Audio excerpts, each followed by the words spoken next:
레이저 제모 같은 경우 연구 제모가 가능한가요? 당연히 가능합니다. 구독, 좋아요.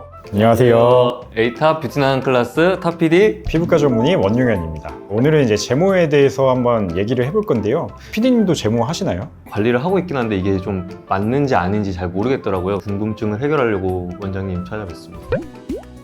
레이저 제모의 원리를 알기 전에 이제 모낭의 구조에 대해서 좀 아셔야 되는데요. 뿌리 부분, 즉 우리가 헤어 벌브, 모구라고 부르는 부분이 있습니다. 그리고 팽부, 헤어 벌지라고 하는 줄기세포를 만드는 곳이 있는데요.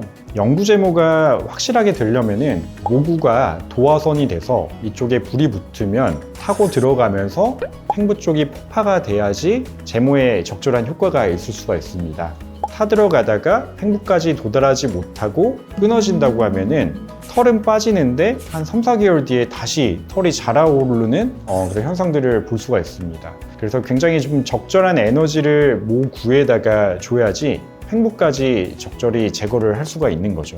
좀 강한 레이저로 해서 확실히 제거하는 방법으로 사용하면 안 되나요? 높은 에너지로 오랫동안 조사를 하는 게 가장 좋긴 한데요. 표피에도 우리가 멜라닌 색소가 많기 때문에 털만 타는 게 아니라 이런 살까지 화상을 입을 수가 있습니다. 털만 제거를 하고 표피는 안전한 에너지를 선택을 해야 되는 거죠.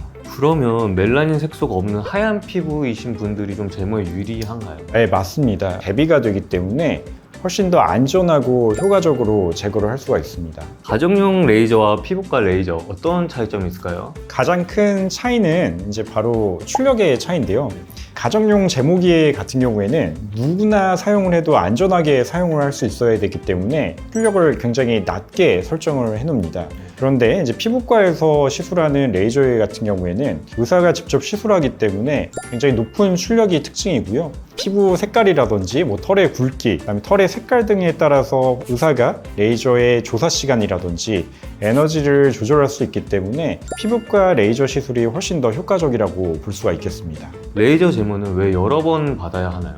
모낭은 3단계의 성장기를 거치게 됩니다. 생장기, 퇴화기, 휴지기 이렇게 3가지 단계가 있는데요. 생장기 때 멜라닌 색소가 가장 풍부합니다.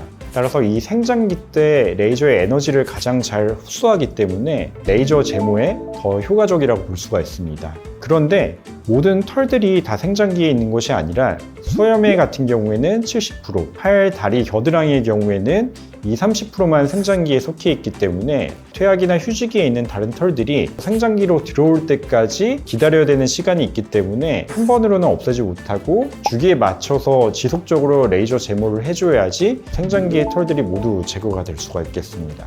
효과를 못 본 사람들이 있다 그러던데 어떤 경우가요?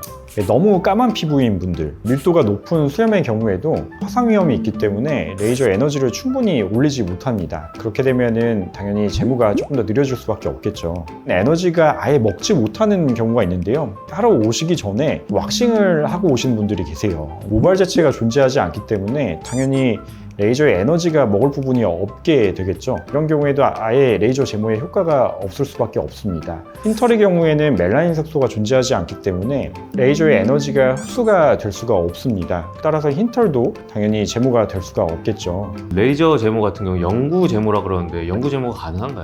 당연히 가능합니다. 위쪽에 있는 헤어 벌지, 팽부까지 제거가 되기 때문에 털이 다시 날 수가 없고 영구 제모가 이루어지게 됩니다. 원장님들의 숙련도에 따라서 회차가 줄어들 수도 있는 건가요? 당연하죠. 네. 그래서 이제 공장형 병원의 경우에는 한 가지 굉장히 안전한 세팅으로만 제모를 하는 경우가 있습니다. 당연히 이런 경우에는 털의 굵기라든지 밀도를 전혀 고려하지 못하기 때문에 반복적인 레이저 제모를 할 수밖에 없는 거죠. 두꺼운 털 vs 얇은 털 어떤 게 제모가 더 잘 되나요? 정답은 상관없습니다. 굵은 털의 경우에는 펄스 조사 시간을 늘려주고 얇은 털의 경우에도 펄스 조사 시간을 줄인다고 하면은 팽부까지 적절한 에너지가 조사되면서 제모가 잘 될 수가 있겠습니다. 오늘 이제 제모에 대해서 이야기 나눠봤는데요. 여름 대비 제모 관리 잘 하시길 바라고요. 오늘 유익했다면 구독, 좋아요 부탁드립니다.